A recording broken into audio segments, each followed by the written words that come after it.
안녕하세요. 그림 그리는 드로왕입니다. 오늘은 제가 이 세그먼트 차량들 중에서 어떤 차를 살까 오랜 시간 고민하고 최종적으로 530i를 선택하게 된 이유에 대해서 이야기를 해보려고 합니다.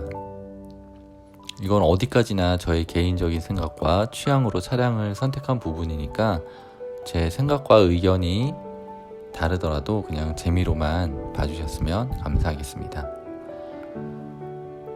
저와 마찬가지로 차량을 구매하려고 고민하시는 분들에게 이번 영상이 조금이나마 차량을 선택하시는데 도움이 되셨으면 좋겠다는 마음으로 이 영상을 찍게 되었습니다. 제 생각에는 전기차 시대가 얼마 안 있으면 올 것 같은데 요즘 아이오닉도 그렇고 EV6 등 테슬라라든지 지금 모든 메이커에서 전기차가 많이 출시를 앞두고 있는데요. 아직까지 충전소 같은 인프라가 구축되려면 몇 년은 더 걸릴 거라고 생각을 해서 이번에는 내연기관차를 선택하기로 했습니다.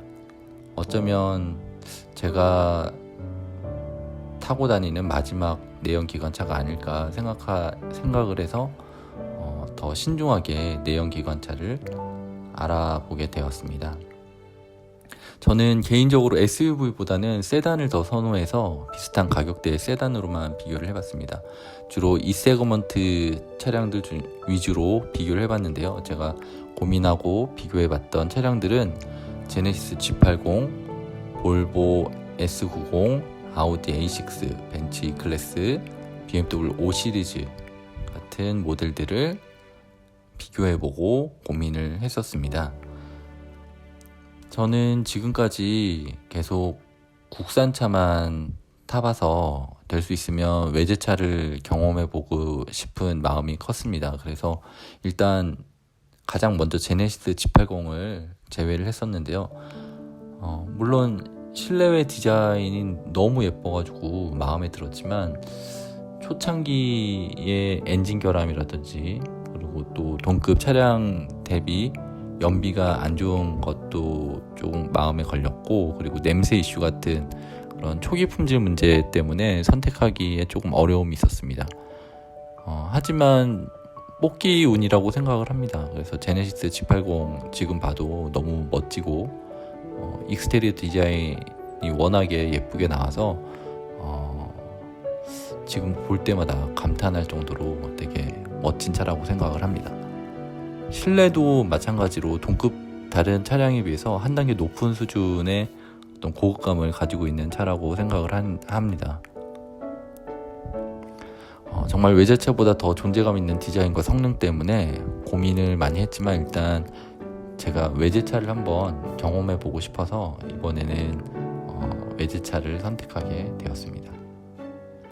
아마 외제차를 이제 타고 다니고 있는데 아직은 초창기여서 별다른 불편함이 없는데 나중에 정비라든지 서비스 센터 같은 데 입고를 할 때 시간과 비용 면에서 조금 불편함을 크게 느끼게 된다면 다시 국산 제네시스로 돌아와도 되겠다라는 생각으로 난 가장 먼저 G80을 제외하고 다른 모델을 보러 갔습니다.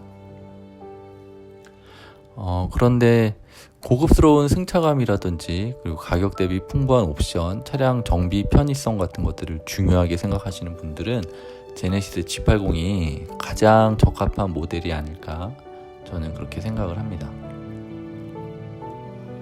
그 다음으로는 제가 볼보 매장에 갔었는데요.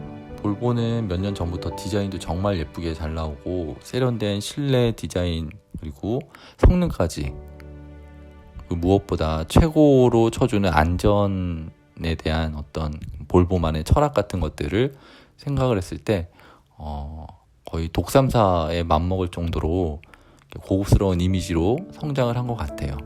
그래서 볼보에 가서 비슷한 가격대, 이 세그먼트 비슷한 가격대의 차를 봤는데 S90을 봤거든요. 근데 생각보다 훨씬 크고 길어서 깜짝 놀랐습니다.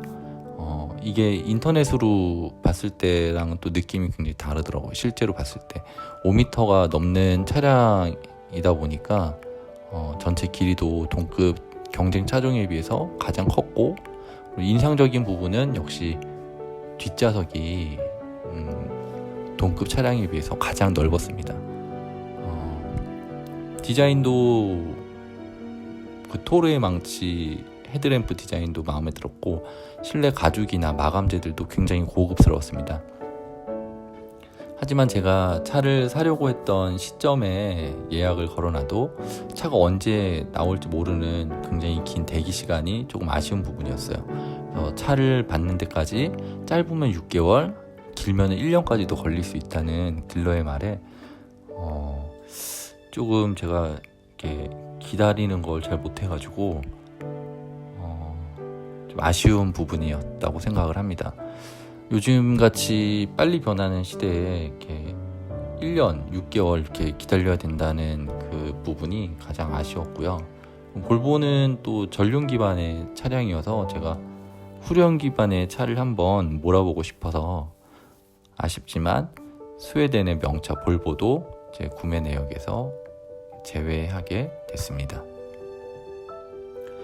그리고 볼보는 공식 할인이 하나도 없는데요. 이 부분도 조금 차를 사려고 하는 입장에서는 망설여졌던 부분이었어요. 왜냐하면 벤츠라든지 BMW, 아우디는 물론 말할 것도 없죠. 할인을 굉장히 많이 해주는데, 마찬가지로 벤츠 같은 경우도 페이스리프트 되기 전에는 굉장히 큰 할인을 해주는데, 볼보는 전혀 할인이 없다고 하니까 그런 부분이 조금 아쉬운 부분으로 다가왔습니다. 반대로 생각해보면 다른 메이커들처럼 할인 가지고 장난을 안 치는 부분이 어떻게 보면 또 장점이라고 생각할 수도 있을 것 같아요. 볼보 S90도 제네시스와 마찬가지로 고급스러운 승차감과 인테리어, 그리고 안전을 중요하게 생각하시는 분들에게는 가족들이 편하고 넓게 탈 수 있는 S90만한 차도 없는 것 같았습니다. 볼보는 지금도 한번 경험해보고 싶고 이렇게 소유해보고 싶은 차량이에요. 그래서 굉장히 매력이 많은 차량이라고 생각을 합니다. 구매 예정이신 분들은 볼보 매장에 가셔서 꼭 차량 실물로 보시고 시승해 보시고 결정하는 것도 괜찮을 것 같습니다. 그리고 제가 세 번째로 고민했던 차량이 바로 아우디 A6였는데요. 아우디는 요즘 들어서 더 파격적인 할인 행사를 하는 것 같아요. 실내외 디자인도 굉장히 세련되고 고급스럽고, 조명등 회사라는 그런 명성에 걸맞게 굉장히 헤드라이트라든지 호미등, 깜빡이 이런 것들 굉장히 고급스럽게 잘 만들었더라고요. 커뮤니티에서 요즘에 독일 3사에서 제외시키고 있는 그런 분위기가 형성되고 있어서 이 부분이 가장 걸리는 부분이었어요. 좀 비싼 돈을 주고 사는 차인데 조금 네임밸류가 약해진 거 아닌가, 이런 부분이 아우디를 결정하지 못하는 그런 이유 중에 가장 컸던 것 같습니다. 근데 차는 실제로 굉장히 잘 만들었고 좋은데 반해서 아우디 코리아의 여러 가지 정책들이 아쉬운 부분으로 좀 다가왔습니다. 아우디의 실내 디자인은 동급 차들에 비해서 굉장히 미래지향적이고 실험적인 그런 세련된 디자인들을 많이 적용을 했었는데요. 저는 개인적으로 공조기 부분이 터치식 패널로 된 거를 좋아하지 않는데, 아우디 차량이 터치식 패널로 되어 있더라고요. 그래서 그 부분이 조금 아쉬웠고, 제가 실제로 짧게 아우디 차량을 몰아봤는데 BMW 5 시리즈에 비해서 핸들링이 굉장히 가볍고 운전하는데 편안한 느낌을 받았습니다.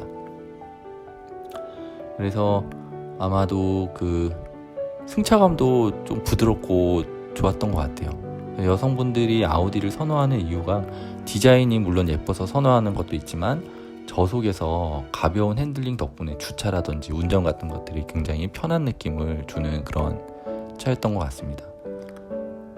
제가 마지막에 구매하지는 않았지만 여전히 가격 대비 굉장히 좋은 성능과 옵션 이런 것들을 다 갖춘 아주 훌륭한 패밀리카라고 생각을 합니다. 뒷좌석도 5 시리즈나 벤츠에 비해서 더 넓었던 것 같아요. 그래서 그런 편안한 승차감, 그리고 풍부한 옵션, 그리고 가족들을 위한 패밀리카로 선호하시는 분들은 A6도 한번 고려해 보시는 것도 굉장히 좋은 선택일 거라고 생각을 합니다. 이제 남은 건 벤츠의 E클래스와 BM의 5 시리즈 두 모델이 남았는데요.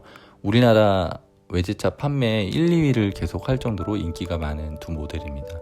일단 벤츠 E클래스 모델은 삼각별이 주는 고급스러운 이미지와 실내 디자인의 화려함이 가장 큰 장점이었습니다. 그래서 마지막까지 5 시리즈와 고민을 꽤 많이 한 모델이었는데요. 실내의 앰비언트 라이트와 세련되고 고급스러운 전자식 계기판, 액정 패널, 가죽 소재들이 실내의 만족감은 동급 대비 차량 중에 가장 좋은 모델이었습니다. 어두운 곳에서 앰비언트 라이트가 켜질 때의 그런 어떤 고급스러움이 정말 이래서 사람들이 벤츠 하는구나 이런 걸 느낄 수 있었습니다. 하지만 제가 마지막에 벤츠를 선택하지 않은 이유 중에서 가장 큰 부분이 바로 핸들 가운데 정렬이 되지 않아서 허리 통증을 유발한다라는 그런 문제 때문에 벤츠 E클래스를 선택하지 않았는데요. 뭐 여러 가지 얘기가 있는데 미션 때문에 엑셀과 브레이크가 약간 왼쪽으로 더 치우쳐져서 조금 골반이라든지 허리 쪽에 이런 허리 통증, 운행을 많이 할 경우 이런 통증을 유발한다 그래서 결국 E클래스를 제외하게 되었습니다. 그래서 제가 또 미술을 전공해서 그런지 가운데 정렬, 좌우 대칭 이런 거에 조금 민감해서 만약에 벤츠를 생각하고 선택을 마지막에 했다면 좀 많이 스트레스를 받았을 거라고 생각을 해요. 그래서 최종적으로 제가 5 시리즈 530i를 선택하게 되었습니다. 그렇게 BMW 5 시리즈를 최종적으로 결정하게 된 이유는 일단 앞에서 얘기했듯이 이런저런 이유들을 일단 제외하고 제가 가장 원했었던 외제차를 경험해보고 싶었던 게 가장 큰 이유였고, 그리고 독 3사 중에서 이제 조금 네임밸류가 더 있는 그래도 독 2사 정도에 들어가는 벤츠와 BMW 모델 위주로 최종적으로 볼 수밖에 없었고요. 그리고 후륜 기반 모델을 한번 경험해 보고 싶었습니다. 그 핸들링이라든지 그 후륜 구동만이 줄 수 있는 어떤 운전의 재미, 성능 이런 것들 때문에 마지막에 제가 선택한 차량이 바로 530i가 됐습니다. 앞에서도 말씀드렸지만 이거는 어디까지나 제 개인적인 생각과 취향에 따른 선택이었기 때문에 여러분들이 이 세그먼트 차량을 고르시는 기준은 여러분들만의 또 어떤 생각과 가치관과 기준이 있을 거라고 생각을 합니다. 제가 고른 차량이기 때문에 5 시리즈 530i가 무조건 좋다라고 생각하지는 않아요.